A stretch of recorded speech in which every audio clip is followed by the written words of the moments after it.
හොයන්නේ ප්‍රේමයක් සිනමා පටයේ මාධ්‍ය දර්ශනයට පැමිණි ඔබ සියලු දෙනා මගේ ආදරණීය මාධ්‍ය හිතවතුන් ඒ වගේමයි ගෞරවනීය ආරාධිතයින් සියලු සර්කිට්ස් වලින් පැමිණ සිටින සියලුම ප්‍රදර්ශක මණ්ඩල සමාජිකයන් ඉතාමත් ගෞරවයෙන් ආදරයෙන් පිළිගනු ලබනවා. අපි හොඳ කාලයකට ආයිසරයක් ඇවිල්ලා ඉන්නවා. පහුගිය කාලේ පොඩි බැස්මක් තිබුණා ශ්‍රී ලංකේ සිනමා ශ්‍රේෂ්ඨයේ. හැබැයි දැන් නැවත වතාවක් මේ මොහොතේදී ප්‍රේක්ෂකයන් සිනමා ශාලා කරා අතුරු සිදුරු නැතුව පැමිණීමේ සිටිනවා කියන්නට සතුටුයි. මේ මොහොතේ ඉතරගත වන ආදරණීය කතාවක් ඒ වගේමයි අනිකුත් සිනමා පට ඉතාමත් හොඳින් ඉතරගත වෙනවා. ප්‍රේක්ෂකාගාරයේ නැවතත් සිනමා ශාලාවලට පැමිණෙන්න සිටින මොහොතක තමයි මේ චිත්‍රපටය ලබන මාසයේ 3 වෙනිදා ඉඳලා EAP ප්‍රදර්ශන මණ්ඩලයේ ප්‍රමුඛ සිනමා ශාලා රාශියක තිරගත වීම ආරම්භ කරන්නේ. මේ චිත්‍රපටයේ නිෂ්පාදකවරයා ව්‍යවසායදී ඔහු ව්‍යාපාරිකයෙක්. ඔහුට අවශ්‍ය වුණ අලුත් පරම්පරාවේ කෙනෙක් එක්ක වැඩ කරන්නට. තිල්න බොන්නස කියන්නේ මම දන්නවා ඔබ ඉතාමත් මොහොතින් දන්නවා සිදු නම කියෝ පමණින් අනිත් ටෙලි නාට්‍ය වල නම් කියන්නට අවශ්‍ය නැහැ. අපේ රටේ හදපු ඉතාත්ම ගුණාත්මක ටෙලි නාට්‍යයක්. ඒ වගේම අත්තම්මත් ඔබට මතක ඇති ඔහු ටෙලි නාට්‍ය ගණනාවක අධ්‍යක්ෂවරයෙක්. ඒ හරහා ලබාගත් ඒ පරිචයත් එක්ක තමයි ඔහු එන්නේ සිනමාවට. මේ චිත්‍රපටය මම දකින විදිහට මේක නිකන් මලයාලම් ෆිල්ම් එකක් වගේ එච්චර ලස්සනයි. කලර් ග්‍රේඩ් එකේ ඉඳලා එයා හරි ලස්සනට වැඩක් කරලා තියෙනවා. මම හිතනවා ශ්‍රී ලංකේ ප්‍රේක්ෂකයන් මේ සිනමා පටයේ වැළඳ ගනී කියලා. ඊට අමතරව මේ චිත්‍රපටයෙන් මෙතුවක් කාලයක් මා දන්නා තරමින් ඔහු සිනමා පටවලට සම්බන්ධ වෙලා හිටියට දර්ශන් තවරාජ් කියන අපූර්ව සුන්දර කොළුගෙඩියා ප්‍රධාන රංගන ශිල්පියෙක් විදිහට කලින් බහිනවා. ඒ වගේම අය ආදරය කරන අභිලාෂී සන්තුෂ්කි සිංහබවවර ආපු ඒ ආදරණීය නිලිය මේ වන විට නමක් හදාගෙන ඉන්ඩස්ට්‍රි එකේ ඉන්න ගමන් මේ චිත්‍රපටයත් ඇයගේ ජීවිතේ හැරෙන ලක්ෂයක් වෙයි කියලා මම පෞද්ගලිකව විශ්වාස කරනවා. මම සිනමා පටය ඉක්මනින් ආරම්භ කරන්න ඕන නිසා තිලින ඔබට ආරාධනා කරනවා මේ චිත්‍රපටයේ අධ්‍යක්ෂකයා තිලින බොරලස්ස. සුබ සන්ධ්‍යාවක් සියලු දෙනාටම. මාර්ග සමාධි සෞදේනි හිතවතුනි සියලු දෙනාම ආදරෙන් පිළිගන්නවා. මගේ ප්‍රථම සිනමා නිර්මාණය බලන්න මේ වෙලාවේ ආවට ඕනම කෙනෙක්ගේ කියන්නේ අධ්‍යක්ෂකවරයෙක්ගේ සිහිනයක් තමයි සිනමා පටයක්. ඒකත් ප්‍රේක්ෂකයන් ආදරෙන් වැළඳ ගන්න සිනමා පටයක් කරන එක. ආදරණීය මාධ්‍ය සහෝදරයන්ගෙන් ඉල්ලන්නේ මට ඒ දවස්වල ඉඳන්ම මාධ්‍ය සහෝදරයෝ ගොඩක් උදව් කරා. සිදුවත් අම්මා කාලේ ඉඳලම එහෙම ඊව දෙනෙක් මෙතනදිත් මට හම්බ වුණා. මම ඊටාම ආදරෙන් ඉල්ලන්නේ මේ නිර්මාණයේදී ඔයාලට දෙන්න පුළුවන් උපරිම සහයෝගය මට දෙන්න මේක ජනගත කරන්න. නිර්මාණය බලලා දැනෙන දේ මට කියන්න මම ඊටාම ආදරෙන් මේ දේවල් හොඳ හෝ නරක ඕන දෙයක් අවංකවම කියන්න මම ඒ දේ ආදරෙන් පිළිගන්නවා. මම ඉල්ලන්නේ මගේ සිහිනය යථාර්ථයක් කරගන්න ඔයාලගේ උදව්ව අනිවාර්යෙන්ම ඕනේ. ඒ දේ මට කරලා දෙන්න බොහොම ස්තුතියි මේ අවස්ථාවට වෙන්නේ. මම එක මොහොතකට නිෂ්පාදකතුමාට විශාජිත් සාවිශේෂයන් දෙන්නට ආරාධනා කරනවා මොහොතකට එන්න මේ ස්ථානයේ. සිනමා කර්මාන්තයේ පවතින නම් ඔබ වැනි නිෂ්පාදකවරුන් අනිවාර්යෙන් අවශ්‍යයි. වැඩිපුර කතා කරන්නේ නැහැ කියලා දන්නවා. ඇයි අදිත් මේ චිත්‍රපටයේ ලත ගෙයි. ඇත්තටම තිලින මගේ හොඳ යාළුවෙක්. ඉතින් තිලින මට කිව්වා මොහරි කරමු අපි කියලා මේ චිත්‍රපට ශේෂයට. හොඳ අධ්‍යක්ෂකතුමේ ඒකද මම එයාට ඉන්වෙස්ට් කරා. ඔව් ඒක හරි වටිනවා. මේ අර අජිත් වැඩිපුර කතා කරන්නේ නැහැ. ව්‍යාපාරිකයෝ එහෙම තමයි. මේ ඒ වෙනුවට ඉන්නවා කෙනෙක් මේ සාමාන්‍ය අධිකාරියතුමා ඉෂාන් ජයසිංහ. ඉෂාන් ඇත්තටම මේ ලොකු ආයෝජනයක් කරලා හොඳ ෆිල්ම් එකක් හදලා තියෙනවා. ඒක මට සතුටුයි කියන්නට EAP මේ ප්‍රථමයෙන් අපි ප්‍රදර්ශනය සඳහා තිරගත කෙරුව අවස්ථාවේදී මෙහි උපසභාපති ජානකි විජයරත්න මහත්මිය ඇවිල්ලා කිව්වා මේ චිත්‍රපටයේ උපුල් මට දෙන්න. මේ චිත්‍රපටයට මම කැමතියි. මම මේක ගන්නවා කියලා. මම හැමදාමත් කියන්නේ මෙරට තිබෙන පැරණිතම සහ සුවිශාලම මාධ්‍ය අපිට වැඩ කරන්නට පුළුවන් සහ ප්‍රදර්ශන මණ්ඩලය තමයි EAP කියන්නේ. ලොකු සිනමා ශාලා ගණනක් උන් හිමි ඒ චිත්‍රපට ප්‍රදර්ශනය කරු බොහෝ සිනමා පට අතිසාර්ථකව තිරගත කරලා තියෙනවා. එවැනි තැනකින් ඔබේ සිනමා පටේ එළියට එන්න ලැබීම ගැන මොකද කියන්නේ? ඔය ඇත්තටම ඉස්සෙල්ල අපි මේ ශේෂ්ඨයට අපි ළඟට ඉතින් අපිට මේක නව අත්දැකීමක් වෙනවා, අනිත් එක්ස්පීරියන්ස් එකක් වෙනවා. ඉතින් මම හිතන විදිහට අපේ හැමදේම හොඳ විදිහට සිද්ධ වුණා කියලා ලොකු විශ්වාසයක් කරනවා. මම තුමගේ සංකල්පයකට අනුව තින්නගේ ආරාධනෙන් තමයි අපි නිෂ්පාදන ශේෂ්ඨයට එන්නේ. චිත්‍රපට නිෂ්පාදනය කියන එක අපිට අලුත් වෙනවා. ඒත් මම විශ්වාස කරනවා අපිට හැමදේම හොඳ විදිහට සිද්ධ වෙලා තියෙනවා. දැන් ඉතින් ඇත්තටම තියෙන්නේ ඒ හොඳ නිර්මාණයක් අපි එකතු වෙලා හදලා තියෙනවා. ඉතින් මේක ආදරණීය ප්‍රේක්ෂකයන් හොඳින් වැළඳගනි කියන විශ්වාසයෙන් තමයි අපි ඉන්නේ. බොහොමත්ම ස්තුතියි. එහෙමනම් කාල වේලාව ගන්න නැතුව ඔබ සියලු දෙනාට ස්තුතියි කියමින් මේ නරඹන්නට සූදානම් වන්නේ තිල්න බොරලැස්සගේ අධ්‍යක්ෂණය මං හොයන්නේ ප්‍රේමයක්. මේ ජෙන්සියකට අවශ්‍ය කරන නාඩිය තිල්න බොරලැස්ස කියන බුලුන්දුල් චිත්‍රපටි අධ්‍යක්ෂකයා හරියට අල්ලගෙන තියෙනවා. මේ චිත්‍රපටිය තුළ තාම සහකම්පනයෙන් යුතුව තම චිත්‍රපටි ඉදිරියට ගෙනියනවා. ඒ වගේම ප්‍රතිසංවේදී බව කියනක උපරිමයෙන් තියෙනවා. ඉතින් මම හිතන්නේ මෙවැනි චිත්‍රපටයක් තුළ කතාවක් සහිත ඒතරා තිබ්බ කතා සංකල්පයන් ඇතුළත තිල්න බොරලැස්ස ලස්සනට මේ චිත්‍රපටිය ගොඩනගලා තියෙනවා. චිත්‍රපටි භාෂාවෙන් කියලට ෂොට් ප්ලෑනින් කියලා එකක් තියෙනවා. මේ ෂොට් ප්ලෑනින් කියන එක මම දැක්ක මේ චිත්‍රපටිය පුරාවටම තාම ලස්සනට ඔබගේ ටෙලිනාට්‍ය ආభాෂය තුළ නිර්මාණය කරලා තියෙනවා. ඉතින් මම හිතන්නේ මේ වසරේ එන්න තියෙන චිත්‍රපටිත් එක්ක බලනකොට මේ චිත්‍රපටිය මම හිතනවා අනිවාර්යයෙන්ම අපේ අලුත් පරම්පරාව, තරුණ පරම්පරාව ආදරයෙන් වැළඳගනී කියලා. ඒත් එක්කම මේ චිත්‍රපටියේ ප්‍රධාන චරිත රංගපාන දර්ශන ඔහුගේ අනාගතයේ පිළිබඳ කරිස්මාව ඒ පූර්වට නිර්මාණය කරලා තියෙනවා. ඒ කරිස්මාව තුළ අලුත් නළුවෙකුට අලුත් පාරක් මේ සිනමාව තුළ තියෙනවායි කියන එක තා පැහැදිලිව දර්ශන ඔප්පු කරලා තියෙනවා. ඔහුගේ වයිෆ් එක තා විශිෂ්ටයි මේ චිත්‍රපටය තුළ. මම හිතන්නේ මනුෂ්‍යයන්ගේ ප්‍රේමයක් මේ චිත්‍රපටයේ තමයි. ඉදිරියේදී නුදුරු දිනක වසරේ ඊළඟ වසරේ නිෂ්පාදකවරු තිලින බොරලැස්ස දාන්නේ මං හොයන්නේ තිලින බොරලැස්ස කියලා. ඒ කියන්නේ නිෂ්පාදකවරුන්ට අර්ථපටිච්චක් බය නැතුව දරන්න පුළුවන් අලුත් සිනමා අධ්‍යක්ෂකෙක් ගිහිලා ඉන්නවා කියන සතුට මම හිතේ තියෙනවා. ජය වේවා. අපි ප්‍රේමයක් වගේ ඉදිරියේදී මේ සිනමාවට අවශ්‍ය මේ චිත්‍රපටය අවශ්‍ය කරන ජනප්‍රසාදයේ ස්වාගතය. අයිබෝවන් ඉතින් අද සැවුල් 3D සිනමා ශාලාවේදී අපේ මංහන්න ප්‍රේමයක් චිත්‍රපටයේ මාර්ගදර්ශනය පවත්වුණා. ගොඩක් සතුටු දවසක්.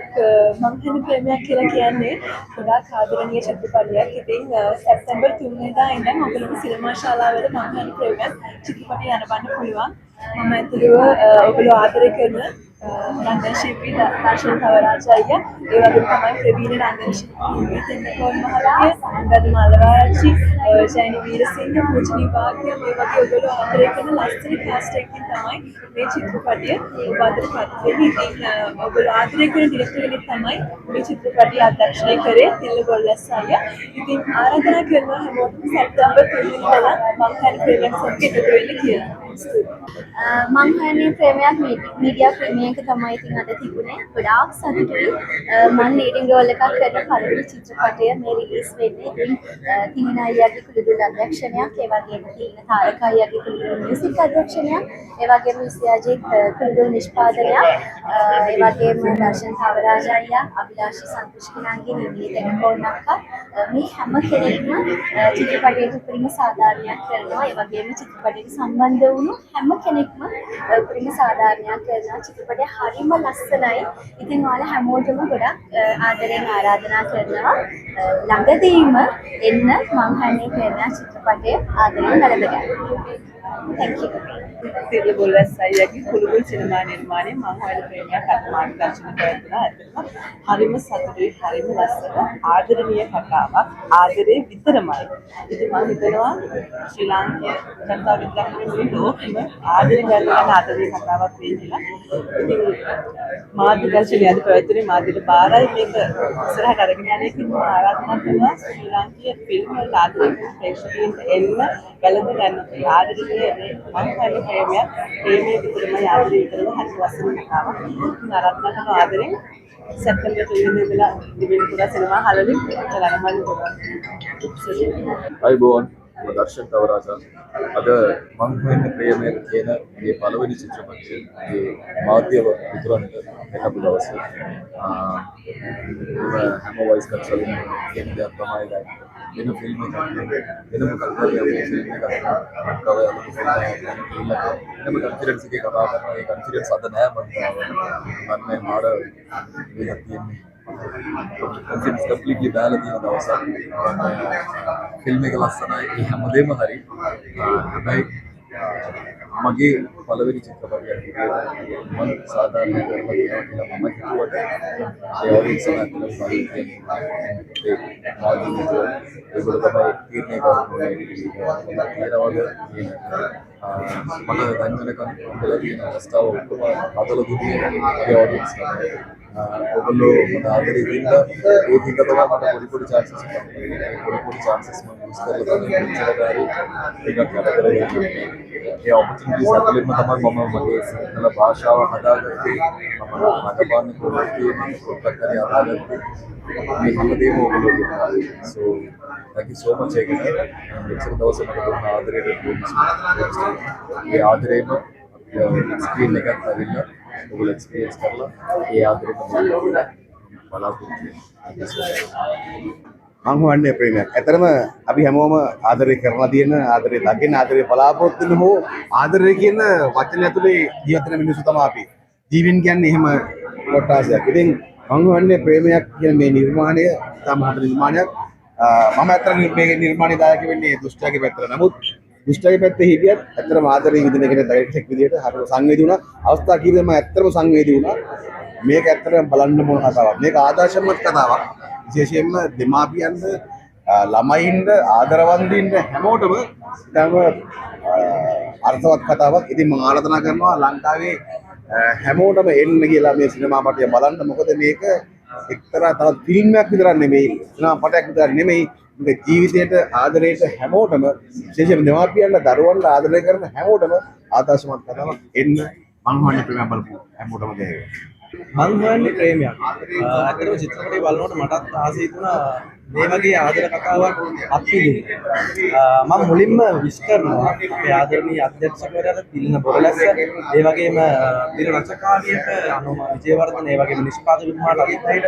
මොකද මේක විශේෂත්වය තමයි මේ හැමෝටම පොළුතුල් නිර්මාණය තමයි මං හොයන්නේ ප්‍රේමයක් කියන්නේ. ඉතින් පොළුතුල් නිර්මාණය අති සාර්ථකව වැඩි වෙලා තියෙනවා. ඉතින් ඇත්තටම මට මුලින්ම කිව්වා වගේ මමත් හරි ආදරය කරන ආදර කතාවක් සහ මම අත්දැකීමට කියන්නේ මට අත්විඳීමට මං හොයන ආදරය මං හොයන්නේ ප්‍රේමයක්. ඉතින් හැමෝටම ආරාධනා කරනවා අනිවාර්යයෙන්ම මං හොයන්නේ ප්‍රේමයක් බලන්න. මේක වෙනස්ම ආදර කතාවක්. මෑත කාලේ බිහිවුණ හොඳ චිත්‍රපටයක්, හොඳ ආදර කතාවක්. නිසා හැමෝම එන්න අනිවාර්යෙන් බලන්න. මං හොයන්නේ ප්‍රේමයක්. මාක් හොයන්නේ ප්‍රේමයක්. මං හොයන්නේ ප්‍රේමයක් මගේ පොදුකුල් සිනමා නිර්මාණය.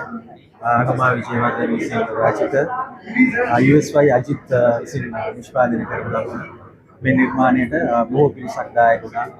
කැමරාකරණයෙන් ඇඩම්ස්, ආර්ට් ඩිපාර්ට්මන්ට් එකෙන් අපේ කසු, සංගීතයෙන් තිලින තාරක ලොකු මෙහෙයක් කළා. මම හිතනවා අද මේ මාධ්‍ය සංදර්ශනයේදී විශාල පිරිසක් මේ වැඩේ වින්දා කියලා. මම ප්‍රේක්ෂකයෙකුට කියනවා ආදරය දැනෙන, ආදරය හිතන වැඩක් මගේ අතින් නිර්මාණය වුණා කියලා. ඒ නිර්මාණය බලන්න. ඉතාලම ආදරෙන් ඉන්නවා නිර්මාණය බලන්න. ඔයාලට හොඳ සිනමා අත්දැකීමක් ගන්න පුළුවන්. අවුරුදු දෙකකට වගේ කලින් අධ්‍යක්ෂ තිලින බොරලැස්ස, මියුසිෂියන් තිලින තාරක සහ මම කතා වෙමින් හිටියේ අපිට චිත්‍රපටයක් කරොත් හොඳයි නේද දැන් කියලා. මොකද ටෙලිඩ්‍රාමාස් වල කාලයක් වැඩ කරපු නිසා අපි තුන්දෙනාට පොඩි අවබෝධයක් ඇති වෙලා තිබුණ මිත්‍රත්වයක් ඇති වෙලා තිබුණේ. ඒ තුලින් අපි තුන්දෙනාට අපි තුන්දෙනාගේ නිර්මාණ ගැන විශේෂ දැනීමක් දැනෙන සුදුයක් තියෙනවා. ඉතින් ඊට පස්සේ අපි කතා වුණා අපි චිත්‍රපටයක් කරමු කියලා. ඒත් එක්කම මේකත් අවුරුද්දකට කලින් ඉතින් 2022 වගේ මම ගීතයක් තිබුණා මම හොයන්නේ ප්‍රේමයක් කියලා. ඉතින් තිලින මල්ලි ඒකට මෙලඩි එකක් දාලා ගීතය හදලා තිබුණේ. මේ ගීතයත් එක්ක මගේ හිතේ කාලයක් තිස්සේ පළපදියක් වෙලා තිබුණු කතන්දරයක් චිත්‍රපටයේ පිටපත බවට පත් වුණා. ඒකත් එක්ක තමයි මම හොයන්නේ ප්‍රේමයක් චිත්‍රපටයේ නිර්මාණය වෙන්නේ. ඉතින් කතා කරන තේමාව කිව්වොත් අපි ආදරය හොයන ජීවිතේ පුරාවටම. අපේ ජීවිතේ සමහර තැන්වල වරදිනවා, සමහර තැන්වල අපි පරදිනවා. හැබැයි අපේ ජීවිතේ ආපහු පටන් ගන්න හේතුන එකම දේ තමයි අපි දැනුවත් වෙන එකනත් ප්‍රේමය හෝ ආදරය. ඒක තමයි මේ චිත්‍රපටයෙන් කතා කරන්නේ. මට මං විදිහටම ජීවත් වෙන්න පුළුවන් ආදරයක් ලැබුණොත් මම ඒකට සතුටුයි. ඔබේ ආදර කතාවත් මේ විදිහට කියලා බලන්න. ඔබේ ආදරේ අපේ ආදරේ දකින්න සැප්තැම්බර් 3 වෙනිදා ඉඳලා ඉන්න අපේ දෙන්නට බලන්න. ජීවිතේ එක කාලවල එක ආදර දාන්න. ඒ වගේ තමයි මේ සමහර වෙලාවවලට අපි හිතන්නේ තැන් වලින් තමයි අපිට ආදරේ හම්බ වෙන්නේ. සමහර වෙලාවවලට ඉදිරියෙන් වෙලා දෙන ආදර කතා අපි හොයා ගන්නවා. ඒ වගේ විවිධ ආදර කතා තියෙනවා. මේ ආදර කතා ඇතුලේ මම හොයන්නේ ප්‍රේමයක් කියන්නේ අමුතු විදිහේ ආදර කතාවක්. මේ ආදර කතාව හරි සුන්දරයි. ඉතින් දැන් අපේ දක්ෂ ශේෂ්ත්‍රයේ දක්ෂ නළුනිලිය තමයි මම ඉතින් රංගනය ගැන කතා කරනකොට රංගනය ගැන ඉගෙන ගන්න කෙනෙක් විදියට එතකොට මට දැනෙනවා මේ රංගනය කියන එක මේ මේ චරිතවල 100% ජීවත් වෙනවා. සැප්තැම්බර් 3 වෙනිදා ඉඳලා මම ගන්නේ ප්‍රේමයක් සිනමා හල්වලදී බලනවා. ඉතින් මේ තමයි මගේ ජීවිතේ මම දැනට තිරගත වීමට නියමිත මගේ මම ගායනයෙන් දායක කරන පළවෙනි චිත්‍රපටය. ඉතින් මම හොයන්නේ ප්‍රේමයක් ඇතුලේ ඒ ප්‍රේමීය කතා ටික මගේ කටහඬින් මට කියන්න අවස්ථාව දුන්නේ තිල්ල තාරකය සහ තිල්ල ගෝලස් අයියා. ඉතින් ඒගොල්ලන්ගේ ලස්සන අදහස එක තමයි මේ ගීත ටික නිර්මාණය වෙලා මේ විදිහට ප්‍රේක්ෂකයන් අතරට ඇවිල්ලා තියෙන්නේ. ඉතින් ආදරෙන් ආරාධනා කරනවා. සැප්තැම්බර් 3 වෙනිදා ඉඳන් මම හොයන්නේ ප්‍රේමයක් ආදරෙන් වැළඳ ගන්න ප්‍රේක්ෂකයන්ට බාර කරනවා. ඉතින් එදාට එන්න එදා ඉඳන් හැමදාම ලංකාව පුරාම සිනමා ශාලාවල මම හොයන්නේ ප්‍රේමයක් ඔයගලන්ට ආදරෙන් වැළඳ ගන්න කියලා ආදරෙන් ආරාධනා කරනවා. අපි විකාශ විශේෂී දවසක් වෙනවා. මොකද අපි ව්‍යාපාරික ක්ෂේත්‍රයේ නියැලෙලා අපිට නිර්මාණ අවස්ථාවක් ලැබෙනවා. මේ නිර්මාණ කාර්යයක දායකත්වය ලබා දෙන්න ලැබිච්ච එක ගැන මොකද අපි කරන්නේ වෙනස් ව්‍යාපාර ඒ අතරතුර කොටස්ගේ ආරාධනය අපිට සිනමා දෙවියන්ට සහභාගී වෙනවා. ඉතින් අපි හිතනවා අපි බොහොම සමාජශීලී කටයුතු ප්‍රමාණය හදපු මේ ආගමික නිර්මාණය ප්‍රේක්ෂකයන් බොහොම ආදරයෙන් වැළඳ ගැනීම ආරාධනා කරන සියලුම ප්‍රේක්ෂකයන් එන්න බලන්න. ඒ සිනමා නිර්මාණය රස විඳින්න